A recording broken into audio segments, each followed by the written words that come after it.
João, capítulo 19.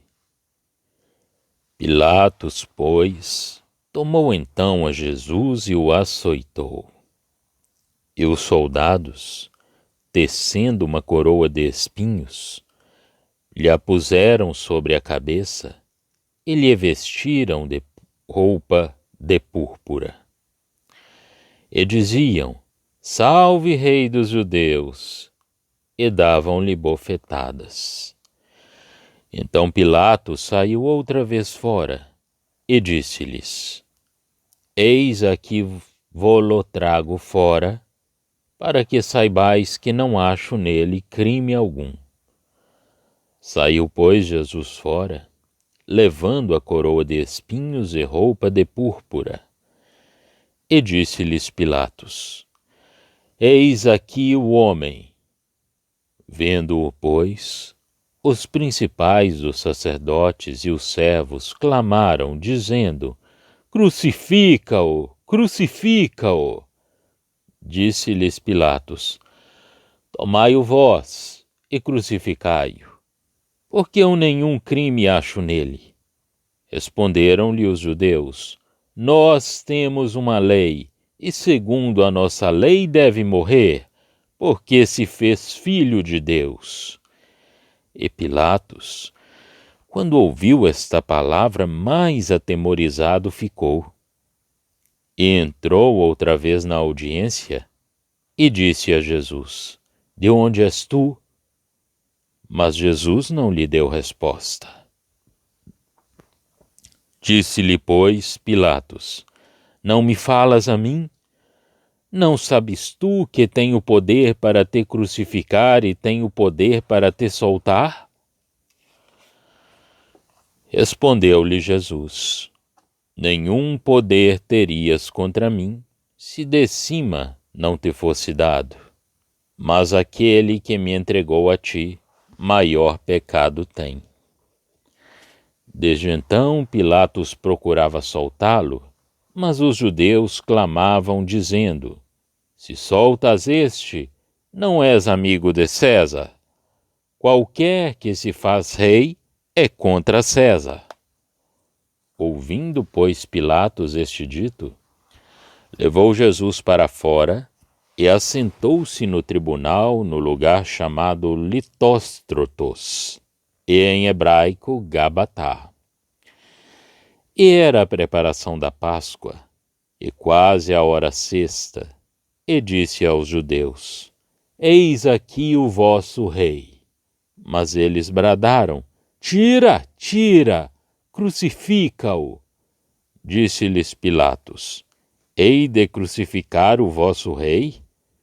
Responderam os principais dos sacerdotes: Não temos rei, senão César. Então, consequentemente, entregou-lhe para que fosse crucificado. E tomaram a Jesus e o levaram. E levando ele às costas a sua cruz, saiu para o lugar chamado Caveira, que em hebraico se chama Gólgota, onde o crucificaram, e com ele outros dois, um de cada lado, e Jesus no meio. E Pilatos escreveu também um título, e pô-lo em cima da cruz, e nele estava escrito: Jesus Nazareno, o Rei dos Judeus. E muitos dos judeus leram este título, porque o lugar onde Jesus estava crucificado era próximo da cidade, e estava escrito em hebraico, grego e latim. Diziam, pois, os principais sacerdotes dos judeus a Pilatos: Não escrevas o Rei dos Judeus, mas que ele disse: Sou o Rei dos Judeus. Respondeu Pilatos: O que escrevi, escrevi. Tendo, pois, os soldados crucificado a Jesus, tomaram as suas vestes e fizeram 4 partes, para cada soldado uma parte, e também a túnica. A túnica, porém, tecida toda de alto a baixo, não tinha costura. Disseram, pois, uns aos outros: não a rasguemos, mas lancemos sorte sobre ela, para ver de quem será. Para que se cumprisse a escritura que diz: repartiram entre si as minhas vestes, e sobre a minha vestidura lançaram sortes. Os soldados, pois, fizeram estas coisas. E junto à cruz de Jesus estava sua mãe, e a irmã de sua mãe, Maria, mulher de Clopas, e Maria Madalena. Ora, Jesus, vendo ali sua mãe, e que o discípulo a quem ele amava estava presente, disse à sua mãe: mulher, eis aí o teu filho. Depois disse ao discípulo: eis aí tua mãe. E desde aquela hora, o discípulo a recebeu em sua casa. Depois, sabendo Jesus que já todas as coisas estavam terminadas, para que a Escritura se cumprisse, disse: tenho sede. Estava, pois, ali um vaso cheio de vinagre. Encheram de vinagre uma esponja e, pondo-a no ensopo, lhe achegaram à boca. E quando Jesus tomou o vinagre, disse: está consumado. E, inclinando a cabeça, entregou o Espírito. Os judeus, pois, para que no sábado não ficassem os corpos na cruz, visto como era a preparação, pois era grande o dia de sábado, rogaram a Pilatos que se lhes quebrassem as pernas e fossem tirados. Foram, pois, os soldados e, na verdade, quebraram as pernas ao primeiro e ao outro que como ele fora crucificado. Mas vindo a Jesus, e vendo-o já morto, não lhe quebraram as pernas. Contudo, um dos soldados lhe furou o lado com uma lança, e logo saiu sangue e água. E aquele que ouviu testificou: e o seu testemunho é verdadeiro, e sabe que é verdade o que diz, para que também vós o creiais. Porque isto aconteceu para que se cumprisse a Escritura que diz: nenhum dos seus ossos será quebrado. E outra vez diz a Escritura: verão aquele que traspassaram. Depois disto, José de Arimateia, o que era discípulo de Jesus, mas oculto, por medo dos judeus, rogou a Pilatos que lhe permitisse tirar o corpo de Jesus. E Pilatos lhe o permitiu. Então foi e tirou o corpo de Jesus. E foi também Nicodemos, aquele que anteriormente se dirigira de noite a Jesus, levando quase 100 arráteis de um composto de mirra e aloés. Tomaram, pois, o corpo de Jesus e o envolveram em lençóis com as especiarias, como os judeus costumam fazer na preparação para o sepulcro. E havia um horto naquele lugar onde fora crucificado. E no horto um sepulcro novo, em que ainda ninguém havia sido posto. Ali, pois, por causa da preparação dos judeus, e por estar perto aquele sepulcro, puseram a Jesus. João, capítulo 19. Pilatos deixa-se arrebatar pela sua dureza habitual. Todavia, neste evangelho, os judeus aparecem em primeiro plano, como sendo os verdadeiros autores da morte do Salvador, tanto quanto ela dependia do homem. Orgulhosos da sua pureza cerimonial, mas indiferentes à justiça, não se sentem satisfeitos de somente julgarem Jesus segundo a lei deles. Querem que ele seja condenado à morte pelos romanos, porque todo o plano de Deus devia ser cumprido. É dito que as tradições judaicas lhes proibiam levar alguém à morte durante as grandes festas. É possível que isso tenha tido alguma influência sobre os judeus. Porém, e fosse como fosse, os desígnios judeus foram cabalmente cumpridos. Aliás, os judeus, como o assassínio de Estevão tão cabalmente o demonstra, não estavam em outras ocasiões tão prontos a submeterem-se a exigências romanas que os privavam do direito de vida e de morte. E é sobre o reiterado pedido dos judeus que Jesus lhes é entregue por Pilatos. Mas Pilatos é plenamente culpado ao fazê-lo, porque confessa alto e bom som a inocência daquele que, desse modo, entrega à vontade deles. E Pilatos estava plenamente consciente do que fazia. A sua consciência estava deveras atenta, impressionada pelas provas evidentes que impunham à sua atenção aquele que ora estava ali, diante dele. Era alguém de muito extraordinário, e disso não tinha ele a menor dúvida. Pilatos não quer ter o ar de quem está atemorizado, mas está. Verso 8. A glória divina, que habita através da humilhação de Jesus, atua sobre ele e dá força à declaração feita pelos judeus, que Jesus dizia ser o Filho de Deus. Pilatos tinha mandado açoitar Jesus e tinha-o entregado aos insultos dos soldados. Eles ficariam contentes com essa tão cruel diversão e, certamente, também esperava que isso satisfizesse os judeus. Apresenta-lhes então o Salvador, coroado de espinhos.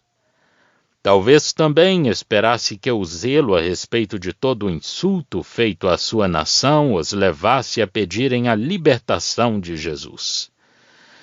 Mas eles gritam mais ainda, seguindo sem compaixão a execranda obra do seu ódio. Crucifica-o, crucifica-o. Pilatos não quer crucificá-lo ele próprio e deixa-lhes a liberdade de levarem a cabo a obra da sua maldade, dizendo-lhes que, pessoalmente, não encontrava crime algum em Jesus. É então que os judeus insistem sobre a sua lei. Eles tinham uma lei para eles, dizem, e de acordo com essa lei, Jesus devia morrer, porque se fazia filho de Deus. Pilatos, já impressionado e exercitado em seu espírito, mais atemorizado ficou e, entrando no pretório, interroga de novo a Jesus. Mas, como Jesus não lhe responde, o orgulho de Pilatos desperta e pergunta-lhe se ele não sabe que ele, Pilatos, tem poder para o soltar e poder para o crucificar.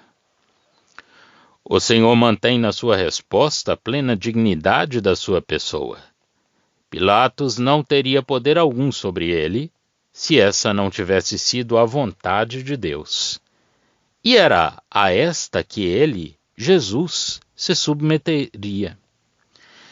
É o fato de o homem não ter poder algum sobre ele, a não ser que a vontade de Deus devesse cumprir-se desse modo, agrava ainda mais o pecado daquele que eu tinha entregado. Verso 11. A consciência que se pode ter da dignidade da pessoa do Salvador da medida do pecado cometido contra ele.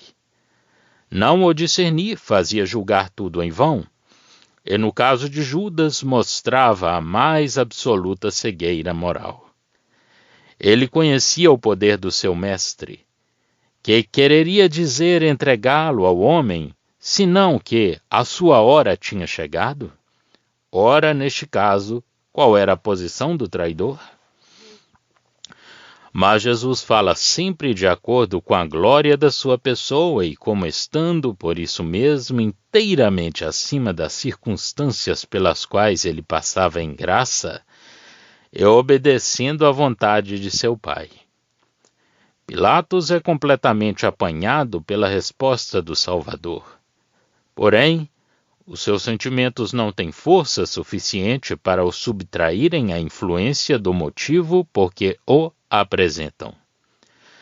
Mas tem força bastante para atribuir aos judeus tudo o que havia de vontade própria na condenação de Jesus e para os tornar plenamente culpados da sua rejeição. Pilatos procurou subtrair Jesus ao furor dos judeus. Mas, por fim, temendo a acusação de ser infiel a César, volta-se para eles com desprezo e diz-lhes: Eis aqui o vosso rei. Todavia, ao proceder assim, estava agindo, sem ele próprio saber, sob a mão de Deus, de maneira a fazer sair das bocas deles esta memorável palavra: Não temos outro rei, senão César. Palavra esta que, traduzindo o sentir das suas almas, é a sua condenação e a sua miséria até o dia de hoje. Por ela, eles renegavam o seu Messias. Estava agora pronunciada a palavra fatal que chamava o juízo de Deus. E Pilatos entrega-lhes Jesus.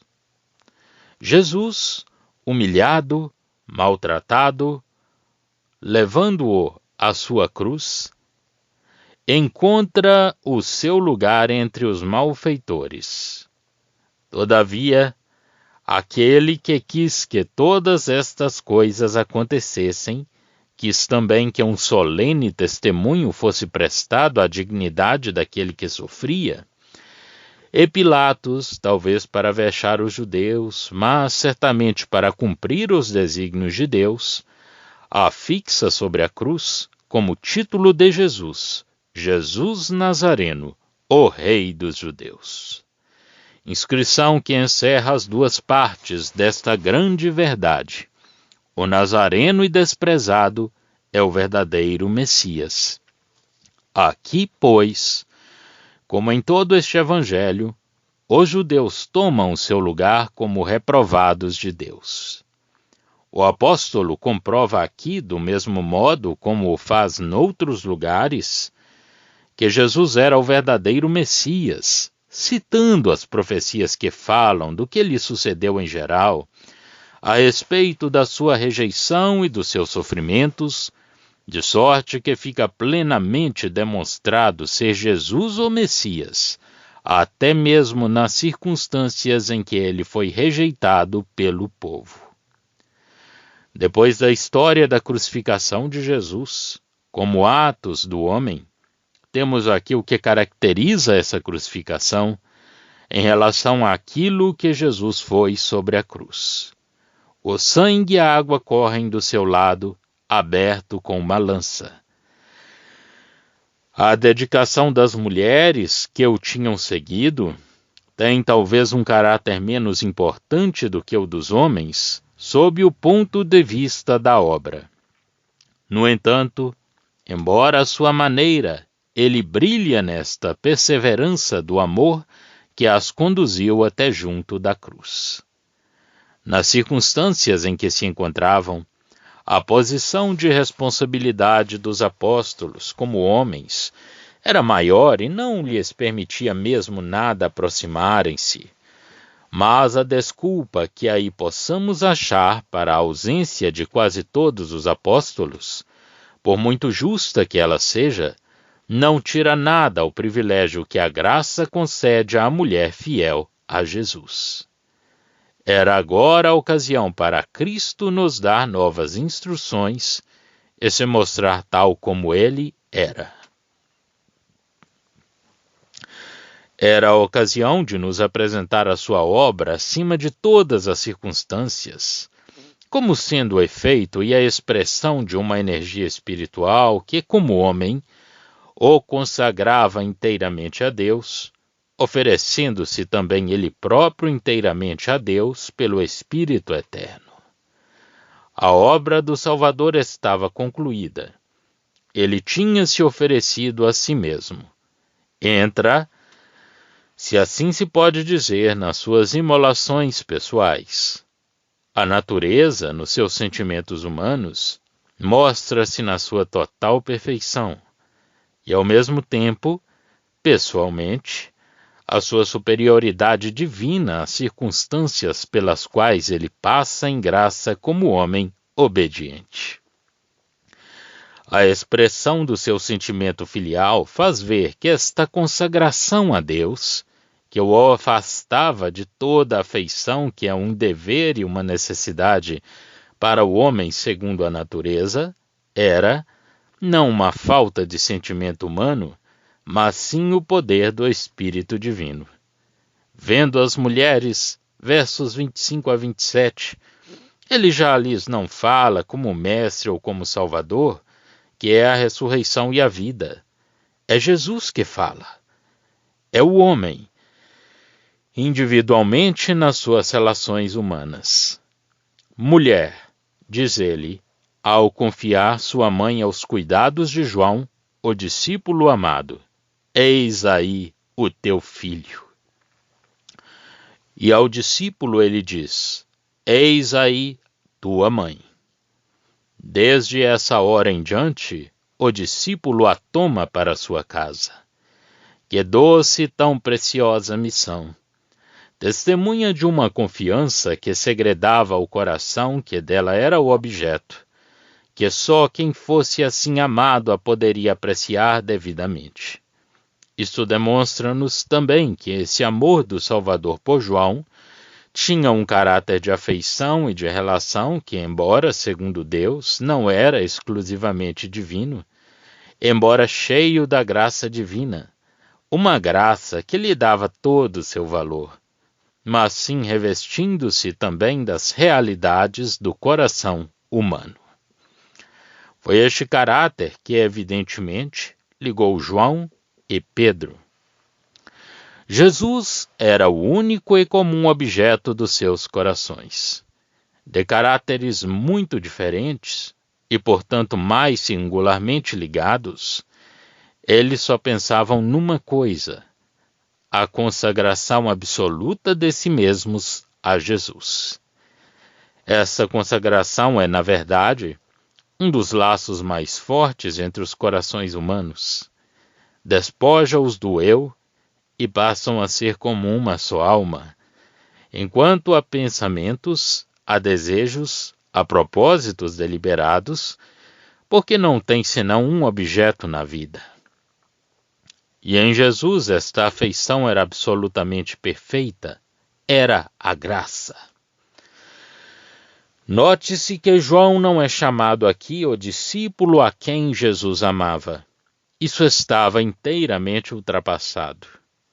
Teria sido fazer sair Jesus do seu lugar, da sua dignidade, da sua glória pessoal, e destruir o valor do amor que ele tinha pelo seu discípulo. Mas João também amava Jesus, e partindo, apreciava assim o amor do seu mestre, de modo que ele o lembra, dando-se a si próprio, tanto aqui como noutras passagens, o nome de o discípulo que Jesus amava. E o seu coração, unido ao Salvador pela graça, entregava-se à execução dessa doce missão, como lhe apraz contar aqui. Como se vê, é bem o seu amor pelo Salvador que aqui nos fala, embora não fale de si próprio. Penso que encontramos esse mesmo sentimento pessoal do apóstolo, empregado pelo Espírito de Deus, no início da primeira epístola de João. Não, é claro, pelo que respeita ao fundo, mas sim ao fim de dar cor à expressão daquilo que João tinha visto e conhecido. Vemos também aqui que este evangelho não nos mostra Jesus sob o peso dos seus sofrimentos, mas agindo segundo a glória da sua pessoa, como estando muito acima de todas as coisas, e cumprindo tudo em graça. Com extraordinária e perfeita calma, ele pensa em sua mãe, cuida dela, entregando-a ao discípulo amado. Tendo feito isso, verifica que tudo está acabado. Ele é, humanamente falando, plenamente senhor de si. Mas falta-lhe cumprir ainda uma profecia, verso 28. Por isso Jesus diz: tenho sede. E como Deus o tinha predito, deram-lhe vinagre a beber. Jesus sabe que, agora, nenhum detalhe resta de tudo aquilo que estava escrito e que devia cumprir-se. Assim, inclina a cabeça e rende ele mesmo seu espírito. Verso 30. É a força da expressão empregada aqui que é inteiramente diferente da de expirar. Lucas diz-nos que o Salvador rendeu o espírito, dizendo: Pai, nas tuas mãos entrego o meu espírito. Mas aqui o Espírito Santo empenha-se em apresentar a morte do Salvador como sendo o efeito de um ato voluntário daquele que entregava o seu espírito, e não o de mostrar a quem Jesus, como homem, ao morrer, confiava com uma fé absoluta e perfeita o seu espírito humano à sua alma. É o lado da sua capacidade divina que se encontra aqui e não o da sua confiança em seu Pai. Esta palavra não é nunca empregada desta maneira, exceto por Cristo nesta passagem, seja no Novo Testamento, seja nos 70. Quando toda a obra divina está concluída, o homem divino rende o seu espírito. O seu espírito deixa o corpo que tinha sido o seu órgão e o seu vaso. Era com efeito o momento de render o espírito, e entregando-o nas mãos do Pai, Jesus assegurava o cumprimento de uma outra palavra divina: nenhum dos seus ossos será quebrado. Tudo tinha sua parte, o seu lugar no cumprimento dessas palavras e dos desígnios daquele que muito tempo antes as tinha pronunciado. Um soldado abre o lado de Jesus com a sua lança, e é de um Salvador morto que saem os sinais de uma salvação eterna e perfeita: a água e o sangue. A primeira, para purificar o pecado; o segundo, para o expiar. O evangelista viu todas essas coisas. No seu amor pelo Salvador, pelo Senhor, gosta de se recordar de que tinha visto seu mestre até ao fim. E diz: a fim de que nós creiamos. Mas se encontramos no discípulo bem-amado o vaso que o Espírito Santo emprega, e é muito agradável de o ver, sobretudo por ser segundo a vontade de Deus, que o pôs em evidência, encontramos também, e bem distintamente, quem é aquele que o empregou. Que coisas admiráveis João não teria visto e não nos contou. O grito de dor e de abandono, o tremor de terra, o testemunho do centurião, a história do ladrão arrependido, todas essas coisas que se desenrolaram sob o seu olhar fixo no Mestre. Mas ele não nos fala disso. Fala-nos do que era o seu bem-amado, através de tudo isso. O Espírito Santo inspira os discípulos para contar apenas o que diz respeito à glória de Jesus. O seu puro afeto encontrou a tarefa mais fácil e mais doce. O Espírito Santo destinou-o a essa tarefa. Empregou o seu coração no que lhe era próprio para bem o cumprir. Por graça, o instrumento prestava-se facilmente à obra para que o Espírito o separava. A memória e o coração de João estavam sob a influência dominante e exclusiva do Espírito de Deus. E o Espírito empregava-os na sua obra. E nós agora simpatizamos com aquele que foi o instrumento. Cremos naquilo que o Espírito Santo nos revelou por seu intermédio, porque as suas palavras procedem do Senhor.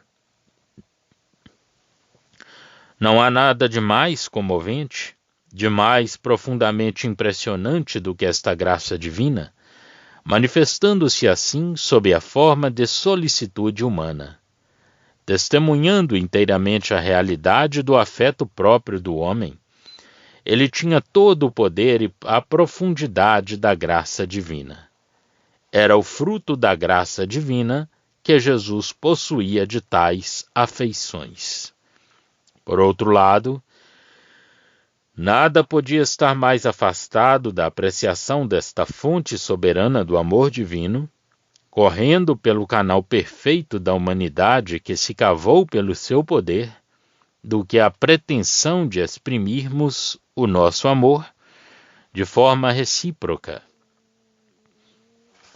Isso seria, pelo contrário, faltar inteiramente a essa apreciação.